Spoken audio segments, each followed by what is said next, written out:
हम बैतुल्लाह की तरफ टांगे नहीं करते, लेकिन मुसलमान को लात मारते हैं जिसकी इज्जत काबे से भी ज्यादा है, जिसकी इज्जत काबे से ज्यादा है। हम बैतुल्लाह की तरफ थूकते नहीं, लेकिन एक मुसलमान को इतना जलील और रुस्वा करते हैं, हम उसको कहते हैं, चैलेंज के साथ कहते हैं, तुझे मैं इतना जलील करूंगा कि मुआशरे में तुझे जीने नहीं दूंगा। कहते हैं नहीं कहते? जब गुस्सा आता है ना, लड़ाई होती है, झगड़ा हो जाता है, तो हम कहते हैं तुझे हम जलील करेंगे। यार मैं तुझे इतना रुस्वा करूंगा, इतना रुस्वा करूंगा कि तू किसी से आंख नहीं मिला सके। अल्लाह के नबी ने कहा तू जिसको ये कर रहा है ना, बैतुल्लाह से ज्यादा इज्जत वाला है, ये अजमतों वाला है इंसान मुसलमान। आज हम अपनी हकीकत भूल गए।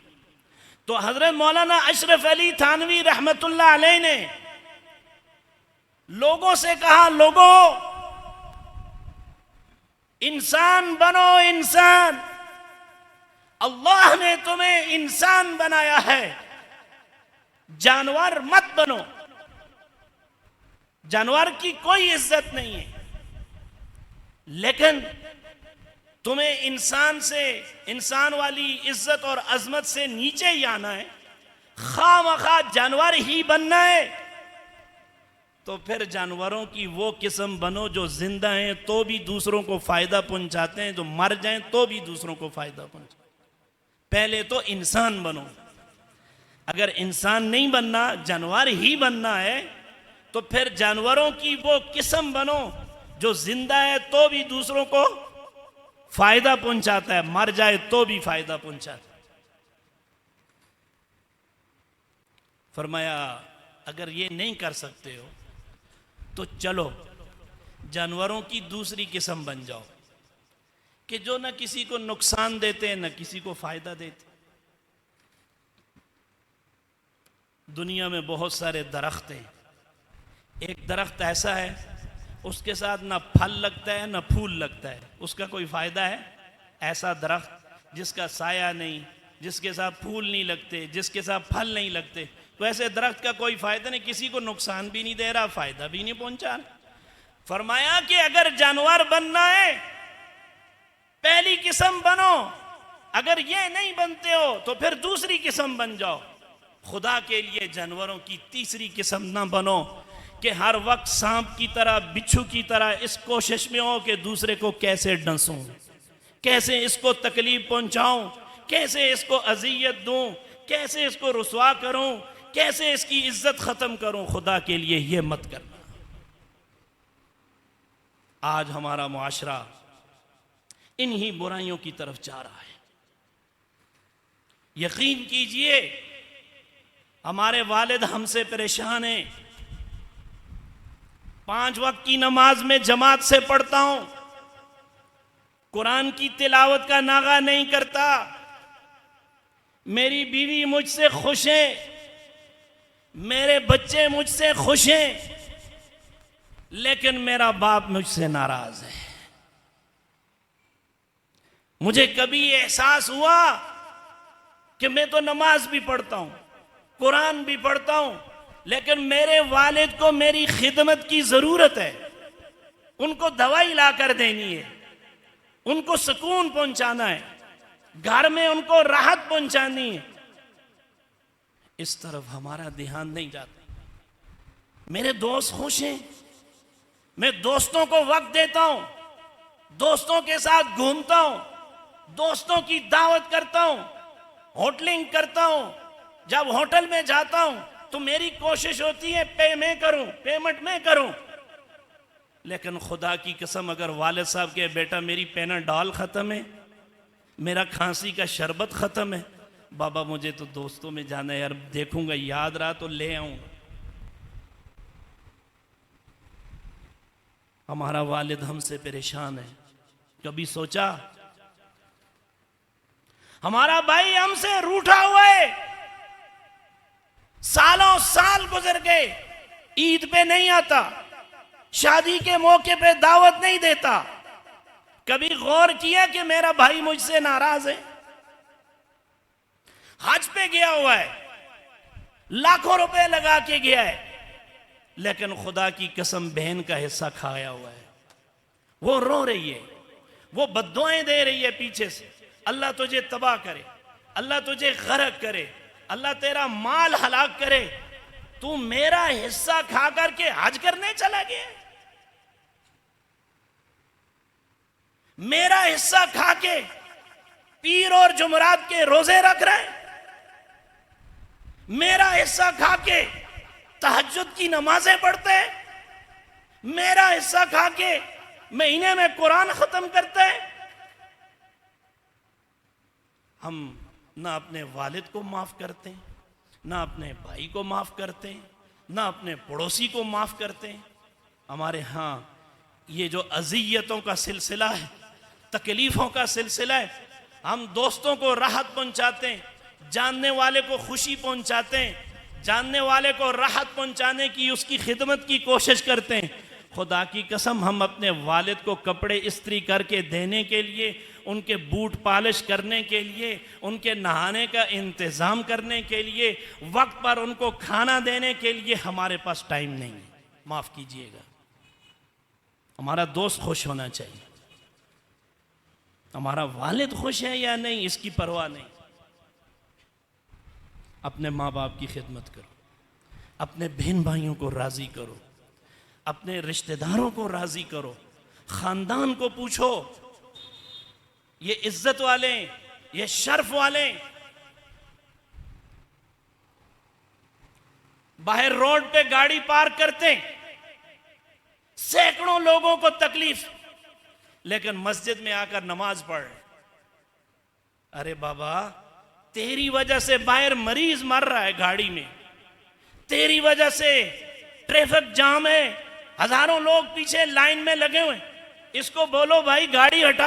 अरे मैं तो नमाज पढ़ने जा रहा हूं यार, कोई गलत काम थोड़ा कर रहा हूं, आ रहा हूं, बस आ रहा हूं, बस आ रहा हूं।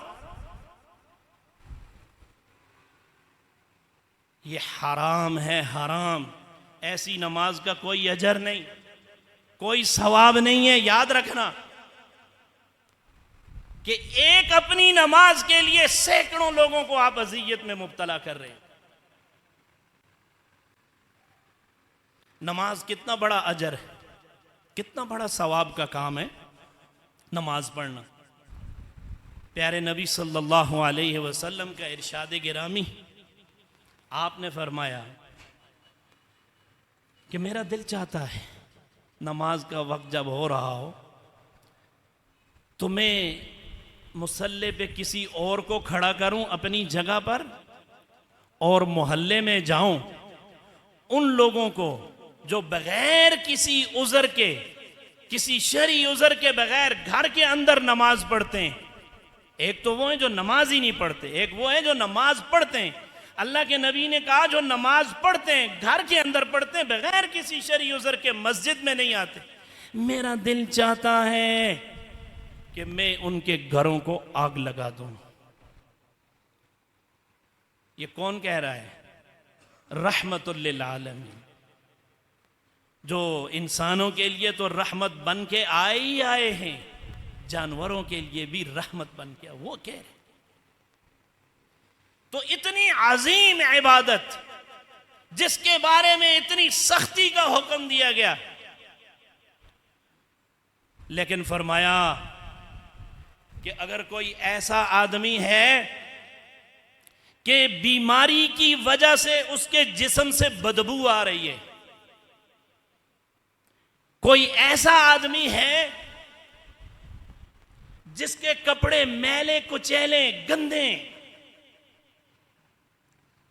और ये मस्जिद में आ जाता है, इसके आने की वजह से दूसरे नमाजियों को तकलीफ पहुंचती है, जिस्म से बदबू आ रही है, दाएं बाएं खड़े लोगों को घिन आ रही है, कपड़े इतने गंदे, इतने मैले कुचैले कि देखने को दिल नहीं करता, तो फरमाया ये शख्स मस्जिद में ना आए। ये क्या हो? ये शख्स मस्जिद में ना आए, इसका मस्जिद में आना जायज नहीं है। ए अल्लाह के नबी, क्यों जायज नहीं है? फरमाया इसके आने से दूसरे मुसलमानों को तकलीफ पहुंच रही है। ये घर में नमाज पढ़े, मस्जिद में ना आए कि दूसरों को तकलीफ पहुंच रही है। एक तरफ इतना अजीम अजर, इतना अजीम सवाब, और दूसरी तरफ मना किया जा रहा है कि मस्जिद मत आओ, तुम्हारी वजह से दूसरों को तकलीफ हो। नबी अलैहिस्सलातु वस्सलाम तहज्जुद की नमाज पढ़ते, सुना है ना, पढ़ते थे। लेकिन जब तहज्जुद की नमाज के लिए उठते थे तो अपनी खिड़की और दरवाजे की जो कुंडी है उसको इतना आहिस्ता से खोलते थे कि मेरी आयशा की नींद खराब ना हो। तहज्जुद तो नबी के ऊपर फर्ज थी, वाजिब थी, आयशा के ऊपर नहीं थी। तो इतना आराम से कुंडी खोलते थे कि मेरी हुमैरा की नींद खराब ना हो। कुंडी की क्या आवाज होती। हजरे अस्वद है, जन्नत का पत्थर है, जन्नत से आया है। हर उम्रा करने वाले की, हर हज करने वाले की ये ख्वाहिश और तमन्ना होती है कि मैं किसी ना किसी तरीके से हजरे अस्वद पे पहुंच जाऊं और इसको बोसा दे। मेरा उम्रा पूरा नहीं होगा, मेरा हज पूरा नहीं होगा जब तक कि मैं हजरे अस्वद को बोसा ना दे दूं। लोगों की तमन्ना, हालांकि उसको बोसा देना कोई फर्ज वाजिब नहीं है, सहूलत से वहां तक पहुंच जाए तो बहुत अच्छी बात। लेकिन अगर धक्के देकर, अजियत देकर, तकलीफ देकर लोगों को मुसीबत में डाल के वहां पर पहुंचना है तो फिर हुक्म नहीं है कि वहां पर मत जाओ।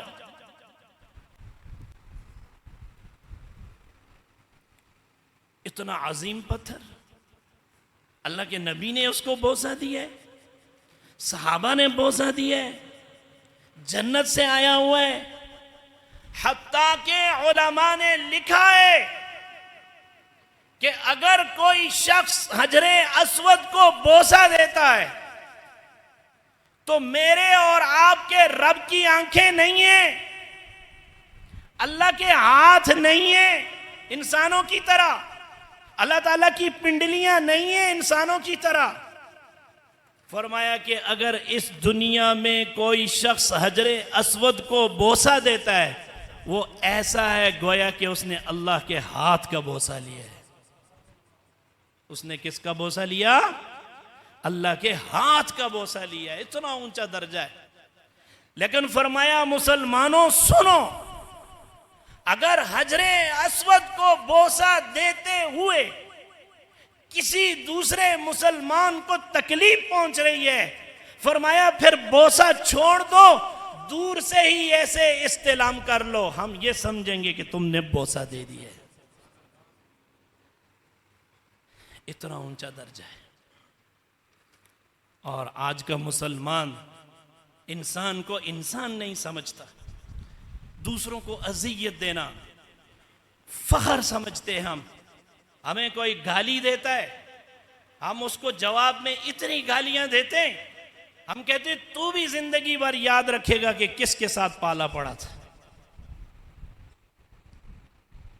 हमें कोई जरा सी तकलीफ पहुंचाता है, हम कहते हैं हम तुझसे ऐसा बदला लेंगे, तेरी नस्लें याद करेंगी। इस्लाम ये नहीं सिखाता। इस्लाम मुआशरत सिखाता है, माफ करना सिखाता है, सब्र करना सिखाता है, दरगुजर सिखाता है, आफ सिखवाता है कि ये काम करो, माफ करो, सब्र करो, हौसला रखो, अल्लाह तुम्हारे दर्जों को बुलंद करेगा। हजरत अब्बास रजी अल्लाह ताला अन्हु हुजूर सल्लल्लाहु अलैहि वसल्लम के सगे चचा, कितना ऊंचा दर्जा है।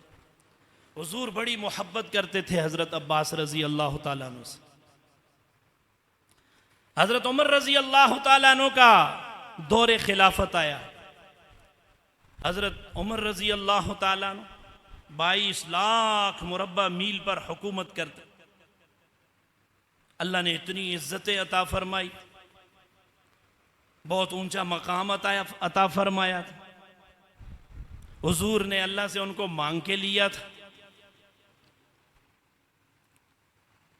हजरत अब्बास रजी अल्लाह ताला अन्हु का घर मस्जिद नबवी में, जहां बाबुस्सलाम है ना, बाबुस्सलाम देखा है, जहां से लोग अंदर दाखिल होते हैं हुजूर सल्लल्लाहु अलैहि वसल्लम के रोजे पर सलामी देने के लिए, बिल्कुल कोने में, मस्जिद नबवी के बिल्कुल आखिर में, वहां से लोग दाखिल होते हैं, सीधा रोज़ा मुबारक पर जाते। तो हजरत अब्बास रजी अल्लाह ताला अन्हु का घर वहां बाबुस्सलाम के बिल्कुल दाखिल होते ही सामने था।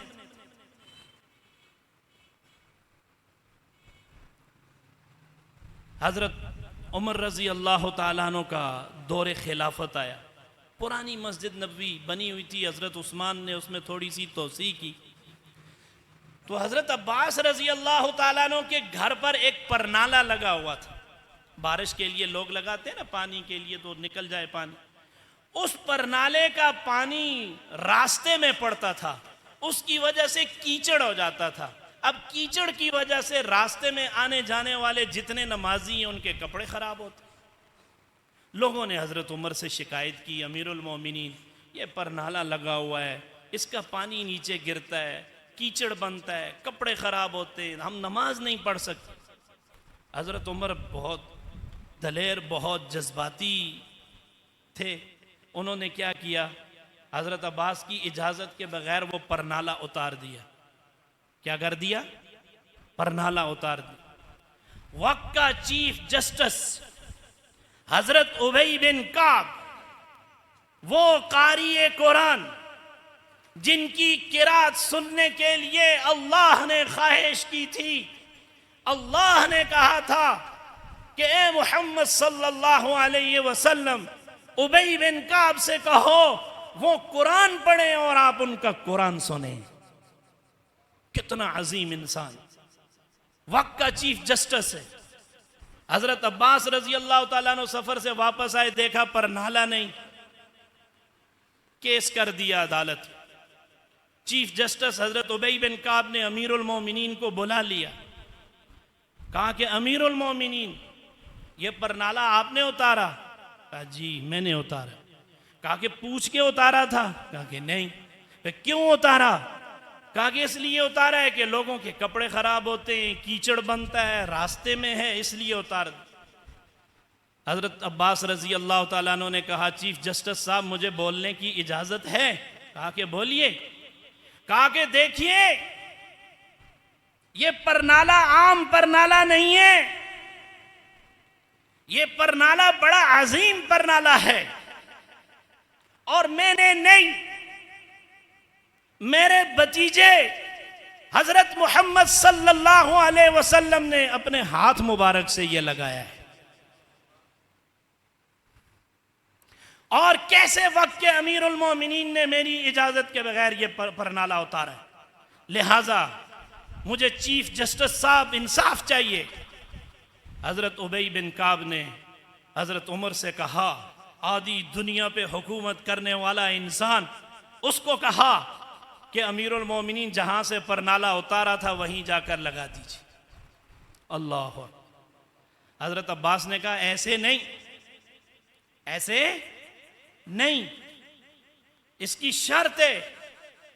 कहा कि मैं नीचे बैठा था, हुजूर को मैंने कंधों पे सवार किया था, हुजूर मेरे कंधों पे चढ़े थे और वहां लगाया था ये परनाला। तो हजरत उमर ने कहा, अब्बास हुजूर के चचा, मैं नीचे बैठता हूं, आप मेरे कंधों पे चढ़ के ये परनाला लगा दें। जज़ाकल्लाह भाई, जज़ाकल्लाह। हजरत उमर नीचे बैठे और वो परनाला उसी जगह पर लगाया गया जहां हुजूर ने लगाया था। जब परनाला लगा के नीचे उतरे, कहा कि अमीरुल मोमिनीन, मुझे पता है यहां लोगों को तकलीफ हो रही है, लोग रास्ते से गुजरते, अजियत पहुंची, आपने अच्छा काम किया, लेकिन मैं इंसाफ देखना चाह रहा था। मैं ये देखना चाह रहा था कि आप अपने नबी के रास्ते पर अभी भी चल रहे हैं या बदल गए। जब मैंने देखा कि मुझे वक्त के चीफ जस्टिस ने इंसाफ दे दिया है और आपने उस इंसाफ को कबूल किया है, तो अब सुनिए, मैं भी कोई आम आदमी नहीं हूं, मैं हुजूर का चचा हूं। मेरे इस घर के परनाले से मुसलमानों को, नमाजियों को तकलीफ पहुंच रही है। अल्लाह की कसम, आज के बाद सिर्फ ये परनाला नहीं, मेरा घर इस मस्जिद नबवी के लिए वक्फ है। आज भी अल्लाह की कसम वो परनाला मौजूद है, उसकी जगह वहां आज भी बनी हुई। मैं पिछले साल अपनी आंखों से देख के आया, आज भी वो परनाले की जगह वहां पर रखी हुई। मेरे दोस्तों, मेरे मुसलमान भाइयों, आज हम लोगों में ये चीजें निकल गई, मुसलमानों में हमदर्दी खत्म हो गई। उन्होंने मुसलमानों को तकलीफ से बचाने के लिए पूरा घर वक्फ कर दिया। हम अल्लाह की कसम रास्ते तंग करते हैं, यहां से कोई गुजरे नहीं, हम गेट लगा देते हैं, हम तारे लगाते हैं, हम रास्ते में गाड़ियां खड़ी करते हैं, हम कांच बिछाते हैं, हम पेशाब करते हैं, कचरा कुंडियां बनाते हैं ताकि यहां से कोई गुजर ना सके, उसको तकलीफ पहुंचे। आज हमारे अंदर इंसानियत खत्म हो गई।